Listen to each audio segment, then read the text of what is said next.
You hate it or what? Yeah. Okay. I just had, oh, what's up, everybody?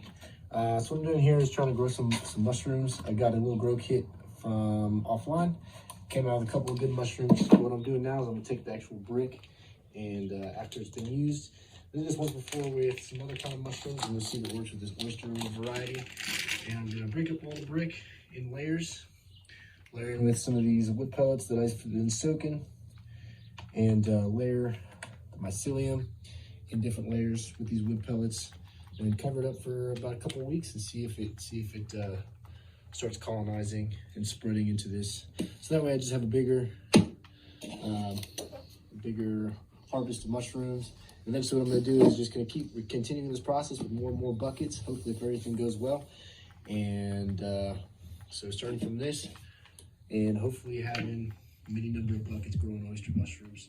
So I'm just gonna go ahead and start breaking this shit up real quick and layering it in here. I just finished breaking up the block that mycelium growing on there, kind of layering it just like that into the bucket. There's about 3 different layers here. So I'm gonna go ahead and cover up the rest of this with a nice good layering of these broken down wood pellets, nice and moist. So again, the idea is hopefully that mycelium that was growing there, after being broken up and kind of aggravated a little bit, will start colonizing inside this bucket here. And hopefully in a good week or two, I'll have a nice, well colonized bucket that I can start putting in for fruiting and get some nice big old oyster mushrooms out of this here. So the next step really is just to put some holes in here, all around here, cover the top up, then put it in a plastic bag and just let it sit in a nice dark place, closet, where it's gonna be nice and warm, and just let it sit for a couple of weeks so it can colonize some of the stuff. Okay, so we got kind of a nearly finished project, finished in some sense, finished with the first step.